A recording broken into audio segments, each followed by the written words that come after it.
Hello everybody, welcome back to my channel. It is Drew here from Lone Fox, and you do not know how excited I am to be sitting down and DIYing for you guys today because I really feel like I have not DIY'd in a minute. I honestly spent quite some time just redoing my apartment for fall. I actually did two different makeover videos if you guys have not seen them, one in the living and dining room and then one in my bedroom, both fall themed, and I love the way that they turned out. But I thought today, why not go ahead and do some cute DIY fall decor for you guys. I've had so many ideas, I just haven't had a moment to sit down and actually create them. I wanted to get your opinions on this filming style. So I've actually filmed one video like this before where I actually kind of talk to you guys and then I have a camera pointing down as well. I would love to know, do you like this style of DIY video or do you prefer the voiceover kind of quicker chops? I'd love to know, leave a comment below. And I'm also so excited to say that today's video is sponsored by Canon. I love working with Canon. I have a Canon camera. I have all Canon products, but today we're focusing on their TS9521C crafting printer. It does and works wonders. It's a crazy printer. I'm actually gonna dive on into a couple of the details of it right now because we need some of the prints that we're using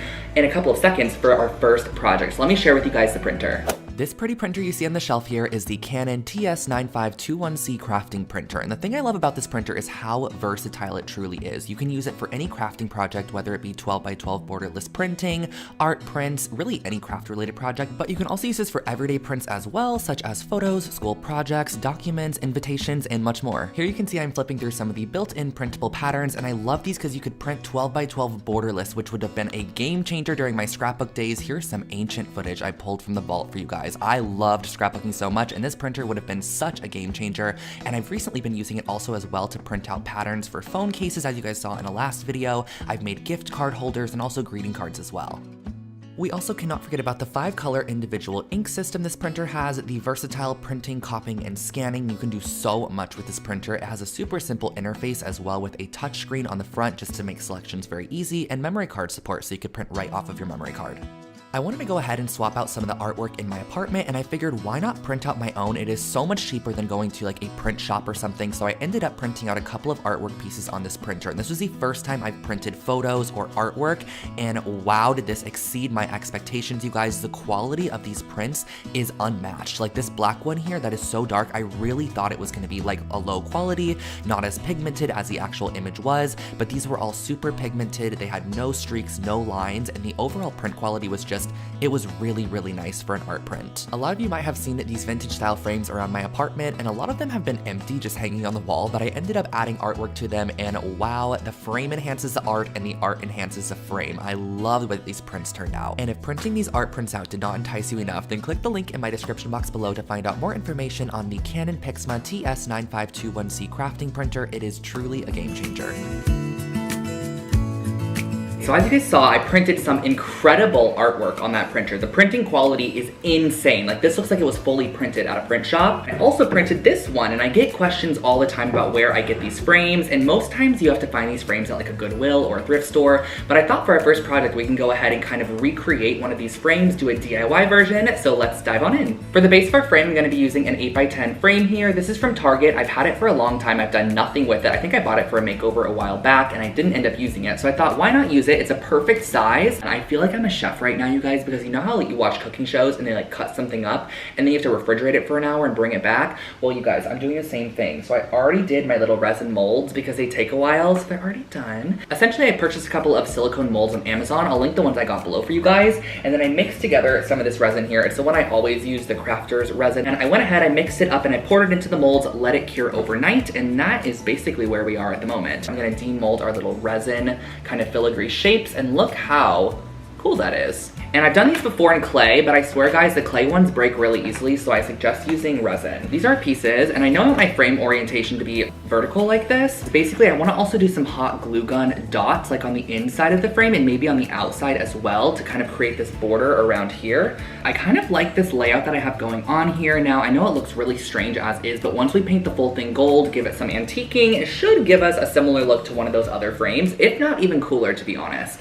So I'm gonna go ahead and use some hot glue to adhere down all of my resin pieces, and then we can move on to the next step. Let's go in and do our dots, you guys. I'm just gonna try to make them as even as possible. Just an idea, if you wanted them to be more symmetrical, you can also go in and use those like peel and stick pearls and like glue them on so they're very even and symmetrical. You can space them out, but I'm just gonna wing it and do the hot glue. Plus it's cheaper, easier, and I have access to it. So our hot gluing is complete. Now I will say I didn't glue these on perfectly symmetrical, but I'm totally fine with that. There's more room on the right side of the frame as there is on the left side. The filigree kind of butts up here where it doesn't here. Just being fully transparent, I should have probably evened it out a little bit more, but I'm not too mad. Let's just say it adds character, you know? So I'm gonna go back in over the top of this once it's dry and actually do one full coat of this acrylic paint here. The color is Asphaltum. So we're gonna do a brown coat of paint over all of this, and then I'm gonna go over it with some Rub and Buff in gold, and hopefully the brown will almost act as like an underlayer to kind of give it a vintage look. So I'm gonna go ahead and dry this down with the heat gun, and then we can add our actual gold finish. The product I'm gonna use to make this gold is Rub and Buff in the color Antique Gold. I love, love, love using this. It just goes on so easily. It's so opaque. You need one coat and you are good to go. So I'm gonna put down a generous amount of this. And to apply this on, I'm actually gonna use like a medium-sized kind of stippling brush here that has a bit more of a coarser hair to it,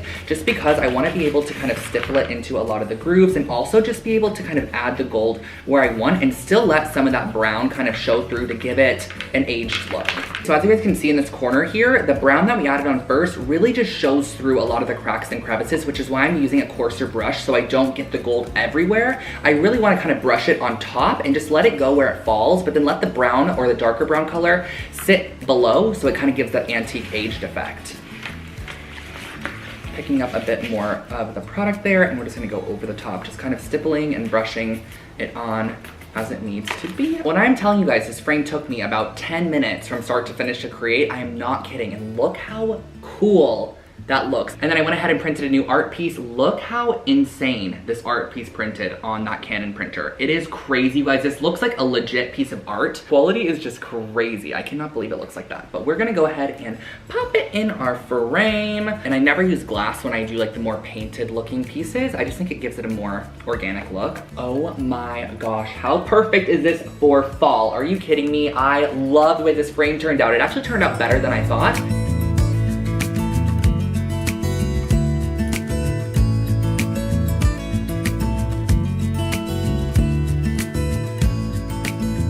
For our second project, we're gonna be creating some really cute pumpkin pillows, and I've actually seen these on a couple of decor sites this year, and they're pretty expensive. But my friend Christine from For the Home over on Instagram actually did a tutorial on these really cute pumpkin pillows, and I'm going to recreate them for you guys, so 100% credit to Christine. But let's dive in. I'm very excited about this. So I have two fabrics here. This first one's like a really pretty boucle, like teddy style fabric, and then this fabric here is actually one that I ended up using for my bathroom makeover. If you guys remember, these were for those curtains that I did. So I thought I would create like a smaller one, maybe with this fabric, and then a larger one with the boucle fabric. What we're gonna wanna do is lay it out on the back side to get an idea, and we're gonna wanna cut out a rectangle shape. So something along the lines of just, you know, like your traditional rectangle. I'd probably say like 24 inches by 12 inches. But let's go ahead and cut out a rectangle shape. And now we have our boucle little rectangle here, which I'm gonna flip over because we're gonna go ahead and just do a running stitch across the top and the bottom. I'm going to grab a needle and just some string. This is cotton string from the dollar store, and I'm going to thread this on. We're gonna go ahead and just do a really loose running stitch, which is basically like an in and out weave, essentially, across the back side of our fabric here. And then for both the top and the bottom, you're actually gonna want different strands or different strings cut for those sections when you do the running stitch, because we're gonna pull them separately after we sew up the side. Running stitch is done on the top and bottom, but what we're gonna wanna do now is actually flip it over so our right side is up, and we're gonna fold this in half, right sides together, and actually sew off this end here, just kind of sewing through this edge. Just because we're using this to actually secure the pumpkin shut, I would say do a little bit of a tighter stitch. And then once you reach the end, you can just go ahead and tie your string off, just how you would finish kind of any seam. And now you guys, we essentially have this nice tube, which we can now invert. We sewed off one of our edges. So now we're gonna wanna close off one end of our pumpkin. So we have our two strands. All you have to do to your two strands is just simply pull them. It's gonna cinch everything together and tie this into a really, really tight knot. This is gonna be the bottom of our pumpkin. It's really nice doing this too with a fluffier fabric because a lot of your knots and your stitching is just kind of hidden in the fluff of the fabric. And now we have a pouch. We're gonna go ahead and fill up our pouch with basically just some down alternative polyfill. You can totally recycle old pillows. You can put old clothes in here. A little trick when using polyfill too, I kind of like to shred it before I put it in because sometimes it can be pretty condensed, and then we can start stuffing. All right, so here's our little puff of fabric, you guys. This would be such a cute, like, longer lumbar pillow, but we're gonna create the sections of the pumpkin now. So what we're gonna do to create those is actually use some hemp cording. You're gonna want something to kind of contrast your base fabric just a little bit.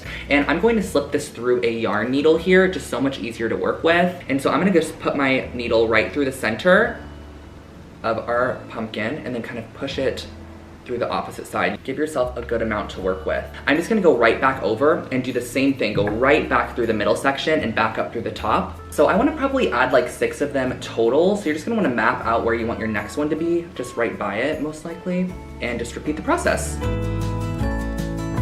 Once you have your sections done, guys, just go ahead and tie off your remaining strands into a nice tight knot. And you guys, this is the base of our little fluffy pumpkin. Next, what we're gonna wanna do though is go ahead and add a stem to the top. So I have these little wood pieces, which honestly are just so easy to just pop right in the top. And I also have this cute little leaf here. This is literally from the dollar store. And we're just gonna adhere these down with a bit of hot glue.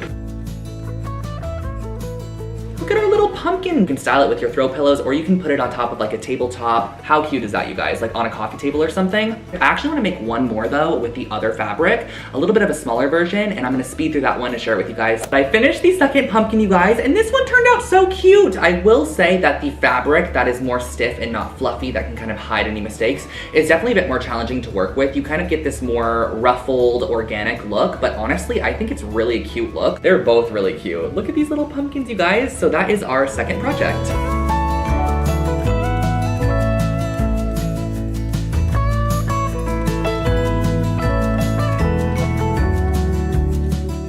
Moving into our third project, this is a project I have seen floating around Pinterest for years when it comes to fall decor. And it's basically where you take a large leaf, something like this, and you press it into some clay to create like a little plate. But I'm actually gonna turn mine into a bowl shape. And you guys, my friend Alyssa found me the biggest leaf in the world. It was fallen on the ground. Don't worry, it wasn't picked off of a tree. So we're gonna use this kind of as a template for our bowl. And we're also gonna use some clay here. This is just some Sculpey white clay. Starting off, we're gonna grab some of our clay. I'm not sure how much we're gonna need, but I'm just gonna go ahead and use a generous amount. Whenever you're doing a clay project, you guys, I always suggest starting by warming up the clay first. Whenever I roll out clay, I like to just work on some parchment paper. So I just kind of maneuver it in a circle like this, flatten it out as much as I can, kind of almost stretch it at the same time too, just so that you disperse the clay more evenly. And then when you place it on your surface, you can use a rolling pin or whatever you have to roll it to the dimension you want it to be. Our clay has been rolled out, and it took me a while to get this rolled out. And we have our large, humongous, beautiful leaf here. And basically what I'm going to do with this leaf is I'm going to be pressing the top of it on top of our clay and kind of getting an indent of the leaf, and that's going to give us our design or pattern. And I kind of maneuvered my clay in a way where this would fit on there. And I'm just gonna start pressing my leaf into the clay, and then I'm gonna use my acrylic roller to almost start rolling and indenting the leaf design into our clay. Our leaf is pretty well pressed in the clay. I made sure to go over it with our acrylic roller a few times, and it looks nice and flat. Now I'm gonna be using an X-Acto knife to go ahead and just trim out any of the extra clay. So anything that's showing outside of the leaf, we're gonna trim all of that clay off. It is our moment of truth. I'm so nervous, but I think this should have worked. We're gonna pull up our original leaf, and hopefully it should have indented some of the design onto our clay. I will say it's not the most perfect imprint, but it's going to work perfectly fine. We can totally turn this into a bowl still. This is just an IKEA bowl, and I'm just gonna go ahead and actually take our leaf off of our parchment paper. We basically want to give it a bowl shape, so we're just gonna pat this kind of around those edges. And I'm going to go pop this into the oven for probably around half of an hour. All right, guys, our bowl is out of the oven. I have let this kind of cool down for about an hour and a half because it was heated. Now I'm gonna go ahead and remove it. It's very simple. It literally just pops right off. Oh my gosh, you guys, look how cool this is. So I think I'm just gonna leave it as is. It has like a unique texture to it as well. So I'm just gonna go ahead and seal it. I'm gonna use some Mod Podge hard coat, which is what I always use to seal. The larger the leaf you find, the larger bowl that you can create, but these are really cute. You can also totally do a smaller leaf and create like some trinket trays if you wanted to give them to your friends or something.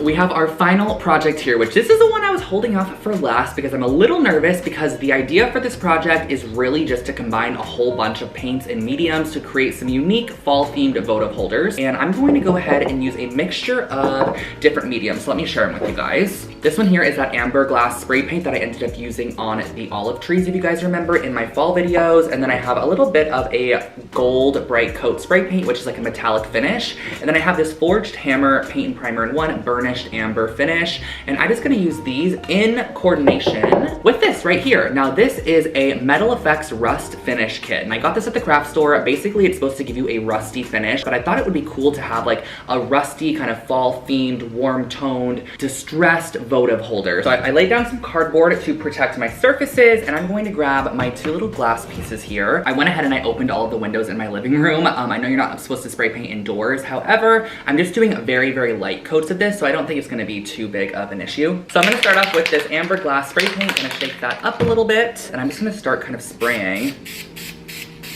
the bottom of this. I wanna leave the top fully clear and almost have it kind of be a gradual effect going down. So that's why I'm spraying more towards the bottom. And then I'm gonna go ahead and do a little bit on this one as well.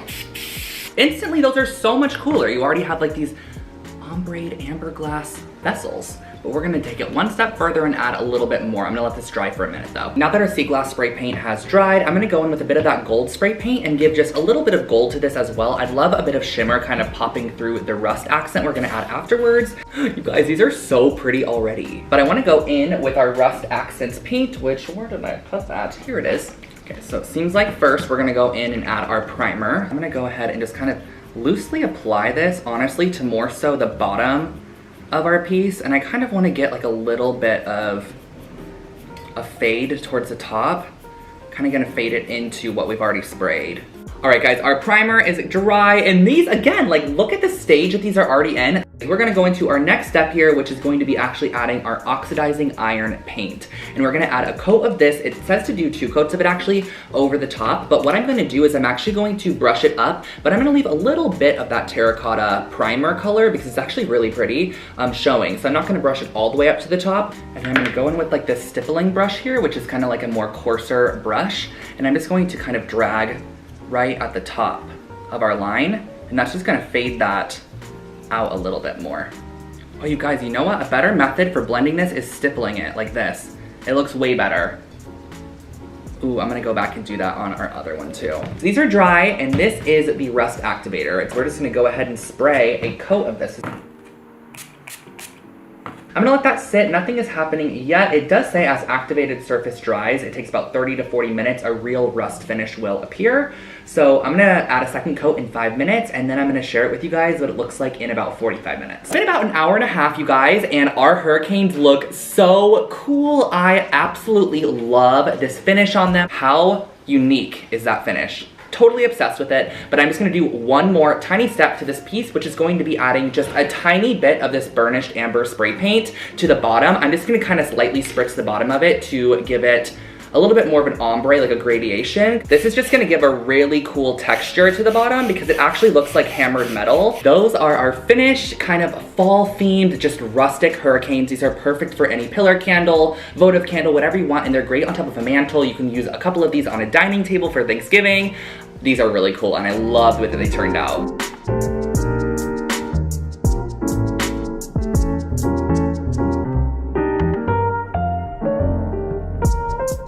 And that, guys, finishes off today's fall DIY decor video. I hope that you guys loved these projects. I didn't want to make them like very in-your-face fall decor, but I wanted to make them more just pieces that can kind of remind you of the vibes of fall, the color palette of fall, textures, just overall cozy elements to add it to your space. So I hope you enjoyed these projects, and I also, again, want to thank Canon so much for sponsoring today's video. And if you guys happen to be in the market for a printer, this one is really, really great. It is the Canon TS9521C. I've had this printer for a couple of months, and I've used it for absolutely all my printing needs. needs. I've done creative printing on it, whether it be large scale patterns, even artwork like that you guys saw at the beginning of the video. And I've also done a lot of my just normal prints as well, such as contracts, paperwork, leases, random things like that. Leases, where did that come from? But I mean, you could print a lease on there too. So I'll link it below if you want to find out any more information. And I hope that you guys liked today's video. I cannot wait to style these pieces in my apartment because I know I just did a fall makeover, but I could still use some fall elements in the kitchen. That's probably where I'm gonna put everything. So I'll definitely share with you guys some styled pics here on YouTube and also over on my Instagram account. So make sure to follow me there. It is Lone Fox Home, and I'll catch you guys in my next one. Have an amazing rest of your day. Bye guys.